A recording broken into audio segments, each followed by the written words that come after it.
Sat Sri Akal and welcome to SKA Awaaz, Voices That Inspire. Today we have got a special episode lined up focusing on something most of us can relate to, the bond between Sikh youth and their parents. It's a dynamic relationship that is ever changing in today's fast-paced world, with our youth striving for independence while parents hold on to their values and teachings. In today's episode, we are privileged to be joined by Darin Singhguruvar, also known as Tony, a psychologist, motivational speaker, and a voice of spiritual guidance. Tony has been helping countless individuals through his daily reflections on Tony's Thought of the Day, where he blends wisdom from Sikh spirituality and modern psychological principles. We're hoping to explore some ways where Sikh youths can bridge the gap between the modern world and their cultural heritage while maintaining their spiritual identity.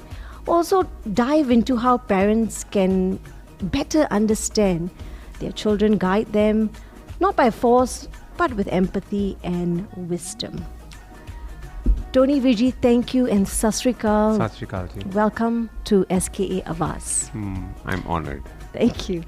Before we continue, I'd like to thank the Young Sikh Association as well for organizing your trip here. I believe you just had a wonderful workshop at the Khalsa Association titled Win Your Mind to Win the Mind to Win the World workshop. Yes. Amazing.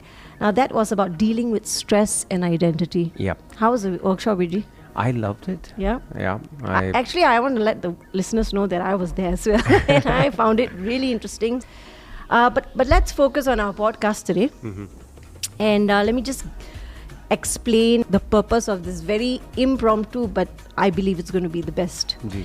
Now, the connection between parents and children today. Mm-hmm.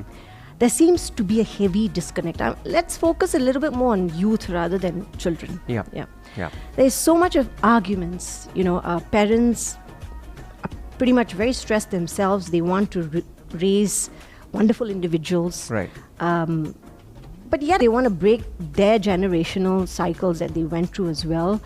And then we have the youths trying to fit in this family unit. From your experience working with youth and families, why do you think this disconnect happens, and what's really going on beneath the surface? Okay. To start with, parents are not wrong. It's just that they are too stressed out. Yeah. Okay. When they're too stressed out, they become the parents who are coming out of a lot of expectations from their children. The goals that they couldn't attain, they want their children to get them. They want their children to win all the medals that they lost. Yes. They want their children to come out the best side of them. So the expectations that they have are beyond the reality that our children have. Maybe your child is not the best. I mean, you watch that movie 3 Idiots, it says, let them work in accordance to their traits. But I don't believe that that's the whole truth. Sometimes you have to push the children, much like that movie in Dangal. Okay?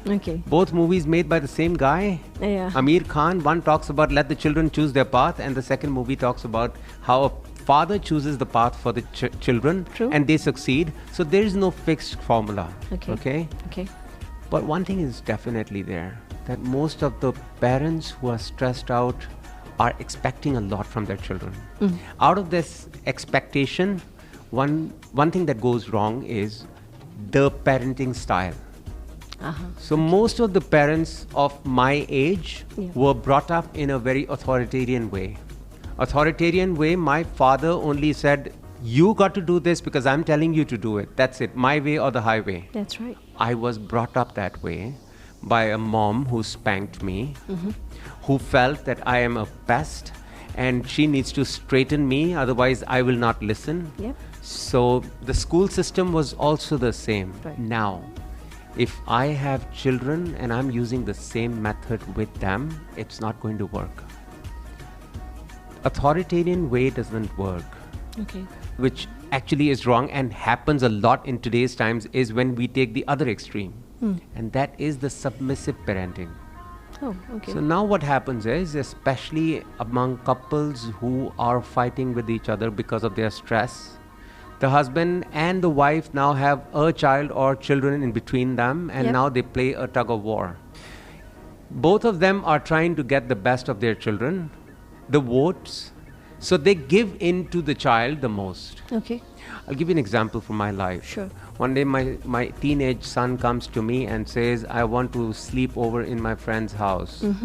And I did not approve it, and I said, no, but we have the rule that you're not supposed to sleep over in your friend's house. Ask your mom. He said, I already asked mom.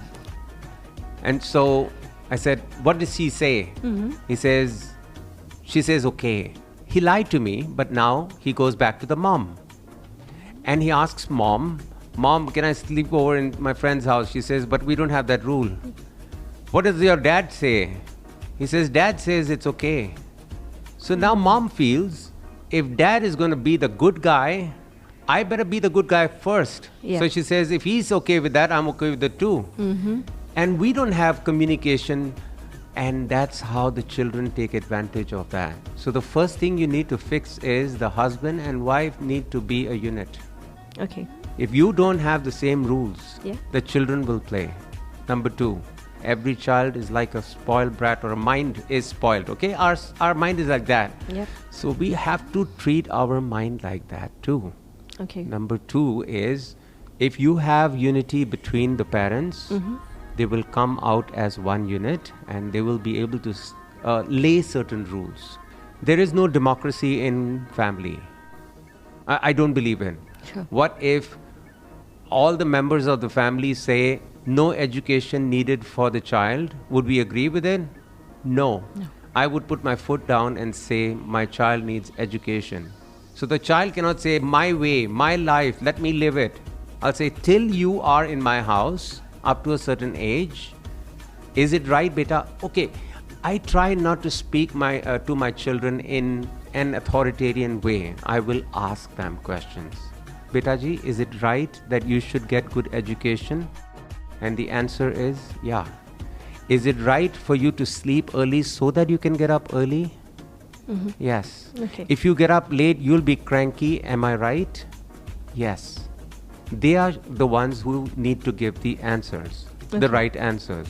So from the childhood, stop being an authoritarian, and at the same time, don't be a submissive parent who gives everything. Both are wrong. Yeah.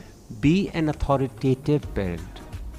And an authoritative parent is the one that lays the rules and even lets the child decide the punishment for them.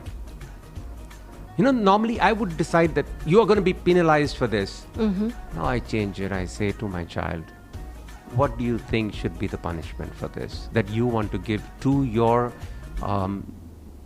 stubborn mind? Yeah. What do you say, beta? Yeah. So he decides. And that, what happens is, see, one thing, I'm a friend to my kids, okay? But one thing my son always said, Dad, I love the fact that you were a father. You were a good friend, Yeah. but I have a lot of friends. In the end, I would value your guidance as a father while being a friend to me. So you got to be the good combination of both. That's right. And this is something very beautifully explained even in Gurbani. How about that? Sure. So Guru Sahib says, Kar upadesh, chidke bo panti, bod pita gallave. A father has 3 steps. Number 1, I guide them in the right way. Kar upadesh. I always give them the right guidance. And not just teach them the right guidance, I have to live that. If you don't live it, if I keep on telling them, don't be angry, but my tone is always full of anger, guess what? They will never understand that lesson. I have to live that and teach them. If I tell, like that joke that says a child comes back and says, I saw a tiger at the market today, and the father says, I have told you 1,000,000 times not to exaggerate. So that is exaggeration in itself. So the parent has to be a role model in every aspect. Kar updesh means not just teach them, but live that to show them. Chidke bo panti. You scold your child in various ways. Okay. And one of the methods is sandwich approach. A sandwich approach is you want to talk to your child and you have a certain complaint. Always have a sandwich approach, that is start with a positive, negative and then positive. Give us an example, Vijay. All right, my son gets up too late in the morning. Sure. Okay? And if I start the sentence by saying, you are lazy, you are just not responsible for your life, I am so sick and tired of you, guess what? This will meet with more negativity and defense. Sure. So the sandwich approach is, Beta ji, if you value, Beta ji, you're actually a very, very clever person. Okay, positive. But nowadays I see that you're sleeping too late, getting up too late, and you're actually affecting your health, your mind and body. Another sandwich. And the ending has to be always positive. But if you put up your mind to something, you can always achieve it. I have seen that in you. Okay. So that complaint did not come back with a defense. That complaint will always come back with a positive reception. Because you have used positive first, encouragement, yet then you have inserted a complaint and you have encouraged them to do better. In certain children who have been used to that berating and scolding all the time, it may take a little while, but I would urge the parents to change their method a little bit. But Vijay, sorry to cut you, but I'm just thinking that wouldn't the parent then have to be always in that particular, like, I'm just, how do I put this? You have to be a monk. So let's say we just use that same example. Yeah. We are obviously in a bhag-dod in life, right? Yes. But then to put up this mask and go like, Beta ji, and you start with the compliments. Yeah. You would have to be in a perfect mindset to always take that approach. But there will be some days that we ourselves won't be able to take that approach. Yeah, understand. So then we won't be consistent anymore. Yeah. Bod pita gal aave. And in the end, you still embrace your child and say, if I was wrong somewhere, I apologize for losing it. But I want to teach you that you can apologize when you go wrong. Okay? So I am a human being. I get tired, I took it out on you, I'm sorry. But where you were wrong, beta. Okay? I need you to be more responsible. I'm still going to be your father, your mother, till a certain age. But I'm going to try to talk to you nicely. The more you have a dialogue with them, you are increasing their cognition. Okay, you're making them think, that you're making them talk. You know, the rule of antibiotics is, if you take antibiotics today, and then later, if you miss the dosage, you have to increase the next time you get sick with the same medicine. And that's exactly with our children. If you increase your volume with the children, the next time you want to explain something to them, you will have to raise the volume more. So now I'm saying, please press the reset button. Is it ever too late to press the reset button? Never. Even the worst, children that I have seen, certain parents, when they switch around, when they talk to their children, when they start respecting, every child is supposed to be respected. You know, there's a phrase, there's a saying in Dutch, they say, in every woman there is a queen. Talk to the queen and the queen will answer. In every child there is a prince or a princess. Talk to that prince or princess and they will answer. How do you talk to them?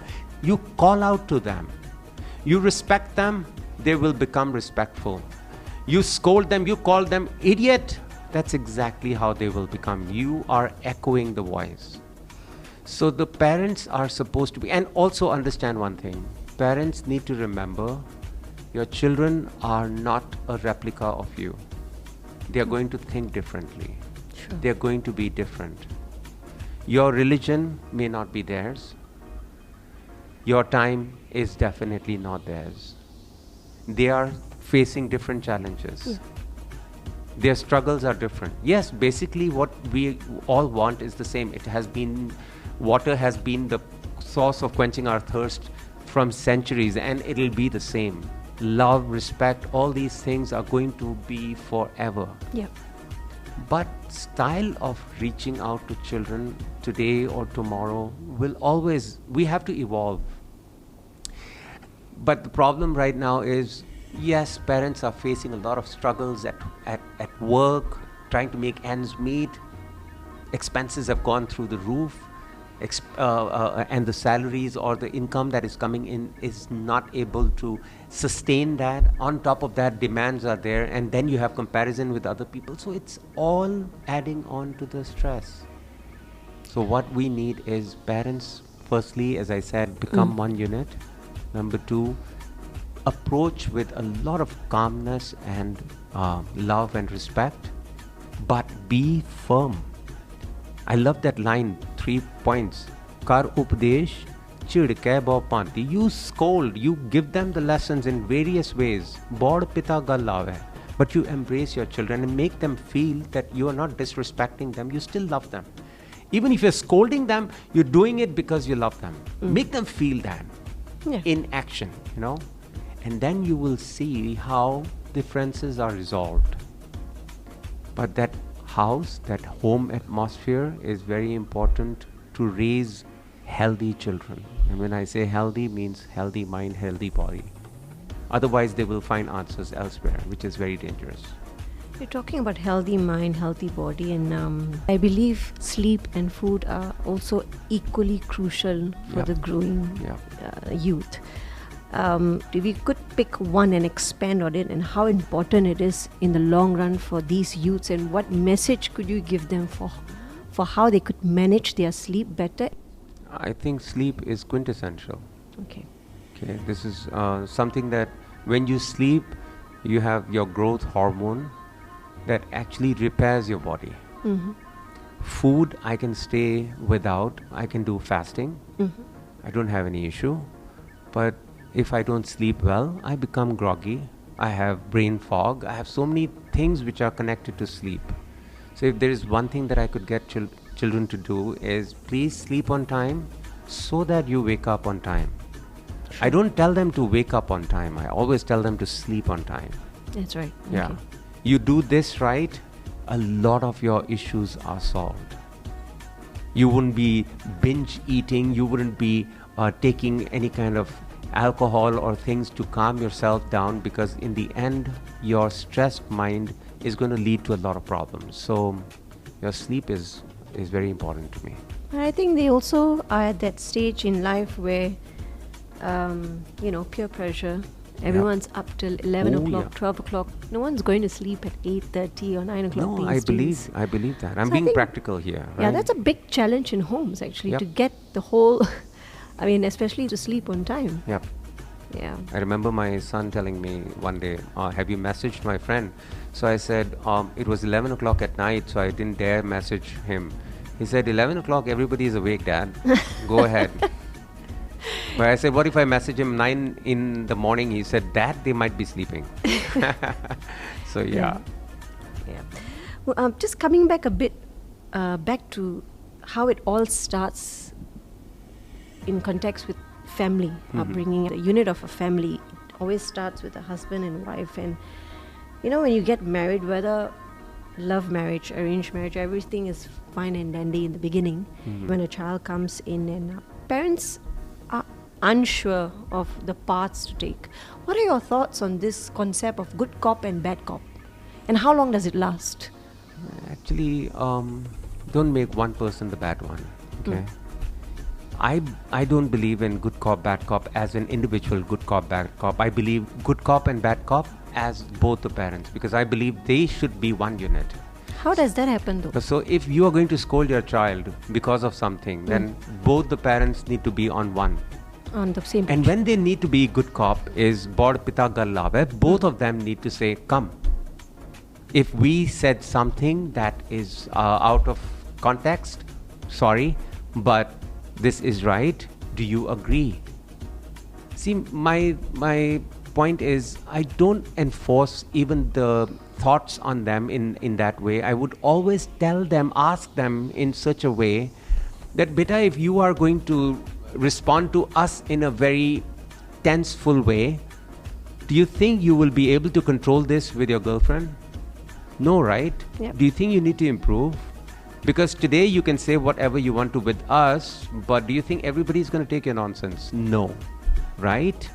So my sentences I would try to always make it ending with a question, right? What do you say? Even with my clients, okay? The one rule that I have about counseling is also, as much as possible, don't give them the fish, teach them how to fish. Yeah. Yeah. Thank you. Thank you for explaining that so beautifully. I'd like to take the conversation a little deeper with this next question. Now, there's a powerful quote by Khalil Gibran that says, "Your children are not your children. They are the sons and daughters of life's longing for itself," unquote. Now, this raises an important reflection. The line between giving our children freedom and the responsibility of raising them with values often feel very faint. So, for the parents, how would you advise them to navigate this balance? And also, supplementary to that is, they are at that age where they don't want to listen. We can't ignore that. There is barely any time to have these kind of meaningful conversations. What else can parents do to just remain connected, to manage that bond? Yeah. Okay. So the first thing is, I love that quote, and I really relate to that. And I always say, my children are my children till they don't start driving a car. Okay? Yeah. There comes a certain age when they're grown up enough to be able to drive a car, means they have a license to drive their life too. I have the responsibility till that age to give them the best values by living them, not just by teaching them. If it is about alcohol, anger, stress, speaking to them, devoting time to family, all those things have to be practically done, okay? And then comes a time when they may not choose what you intend them to. That's right. And you have to live with that, because you have to respect that they are not your children. I always say, they are the children of the divine. Sure. And how the divine wants them to be, you have to please accept that. Learn how to bow and say, thank you so much. You gave me your children. I was here to take care of them. I'm still taking care of them, but I'm not going to be their owner. I don't own anything. Yeah. And the day I start understanding this, I will start respecting them. And there are two keys to every relationship, the most important: respect and love. You can work on that. Your children will value you. If you are only going to look down upon them and be their owners, nobody likes slavery. Yeah. Everyone wants to be respected. And if you're able to give it to them, they will value you. Yes, but up to a certain age, as I said, you have to be their guide. Yeah. But after that, if they don't choose, see, a lot of parents are kind of ashamed that our child did not choose my way, because what will the society say? You couldn't even control your children. Oh, they chose a different path than you. So that becomes my ego trip, right? That's right. And I have to tell myself, no, this is not my ownership. This is, they are my gift. Nothing more than that. Nothing less than that. They are gifts. And children have always been gift to me. Yeah. And how do we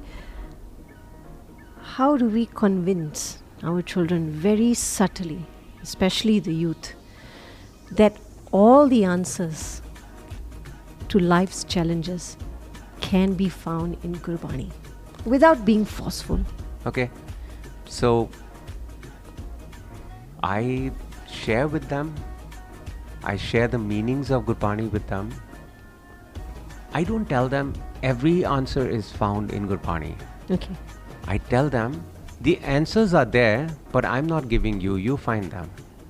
Sure. And your interpretation of every line of Gurbani, see, I may have been doing Japji Sahib for the last 50 years. But even last night, there was a line that came inside my head, and it was, wow, hey, this has a different meaning today. Akhri likhan bolan baan, akhara sir sanjog wakhan. So through the words that you speak, your destiny is being written. Oh wow, this is what psychology is speaking about today, because your words are coming from your thoughts, and your thoughts are going to direct your destiny. Yeah. So you see, the moment for me that comes even after so many years of doing Gurbani, reading Gurbani. So I tell my children, please find your answers. Yeah. If you have any inquisition, I can give you the answers here and there, but the answers should be yours. Answers are there, but your responsibility to find the answers for your own self. Does that mean Gurbani changes at every stage of our life, the interpretation of it? 100%. Yes. See, to every person, Gurbani is not the same. If I show you an orb, white color and black color, you as a painter will see this as something that I want to draw, okay? But it's actually a ball, a soccer ball. A physicist would say, this one has so much pressure inside and outside. That's okay? right. A cobbler will say, which leather has been used on this? But for a soccer player, a soccer ball is something to play with. Gurbani has so many things, so many aspects. Historical aspect, philosophical aspect, psychological aspect. Mm-hmm. So, which person approaches Gurbani, the answers will change. Husband and wife will read Gurbani in a different way. Yeah. Not married people will have different answers. So, each stage, that's why we have so many banis that we recite on certain occasions. Yeah. Yeah, because the answers are different. But basically, coming back to water quenching your thirst is definitely there. Yeah. To just very quickly sum up this podcast, what are 3 things you can tell the youths, especially our Sikh youths, on how they can better manage their relationship with their parents? For the youth, I would say the first thing. There's a quote that says, when I was young, I thought my father is an idiot. But when I came to a certain age, I realized my father was right, but I had a son who thought I'm an idiot. Yeah. Yeah.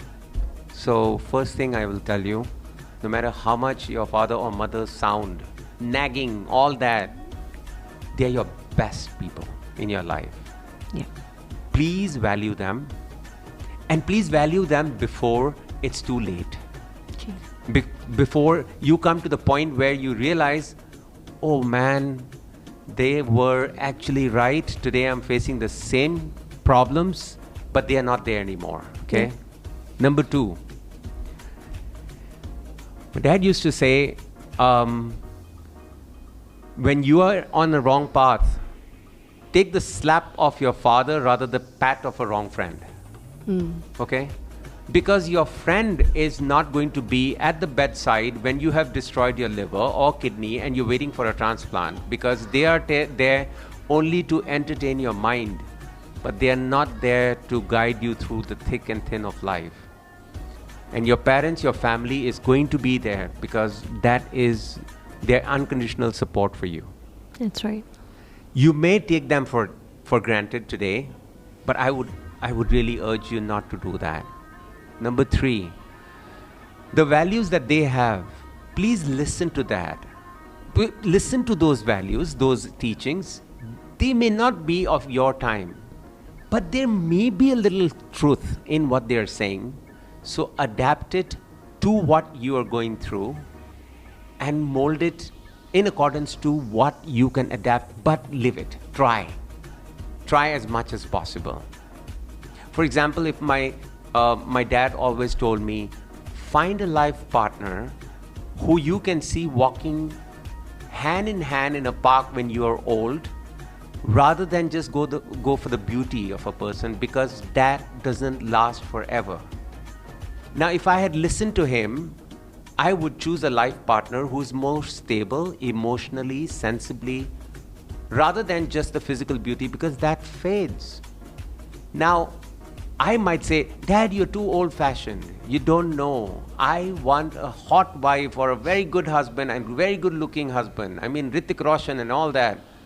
But all that bubble will burst, and then you will realize they were not wrong actually. So the teachings, I'm not saying you go extreme, but listen to what they are saying and then try to find a balance.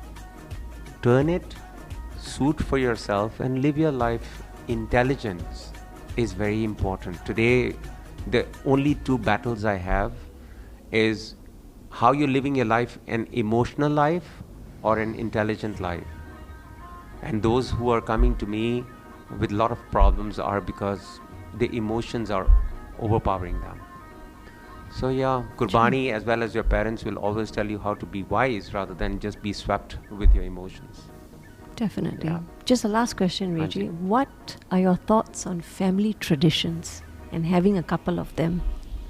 See, traditions keep changing, okay? And we have to adapt ourselves with times. I would tell that to everyone. We did that. Yeah. Okay. In 2018, if you entered a bank, they would ask you to remove your cap and your sunglasses, everything, okay? They want to see your face clearly. COVID came. From 2020 to 2022, you would enter a bank with a mask and nobody would tell you to take off the mask. We adapted ourselves to the changing times. True. Traditions are made for people. Yeah. People shouldn't be sacrificed on traditions. So if you can't adapt yourself, we will become extinct soon. Definitely. I'm not saying abandon all traditions. Yeah. Some of them are very, very important, very, very true. But try to see with changing times, even traditions need to change. Thank you. And that wraps up another inspiring episode of SKA Awaaz, Voices That Inspire. A huge thank you to our guest, Tony Virji, for lighting up today's conversation with his heartfelt reflections and grounded wisdom. Now, if today's episode has moved you and you think you can find out more about life's challenges, there's so much more of where this came from. Be sure to follow him on his Instagram page titled Tony's Thoughts of the Day for daily doses of insight, encouragement, and purpose. If you enjoyed this episode, don't forget to follow us on SKA Awaaz on Spotify, Apple Podcasts, and all our socials. And don't forget to share it with someone who needs a little inspiration today. Until next time, this is Harpreet signing off. Stay rooted, stay real, and as always, Sat Sri Akal. Thank you so much. Thank you for the honor. Thank you, Jim.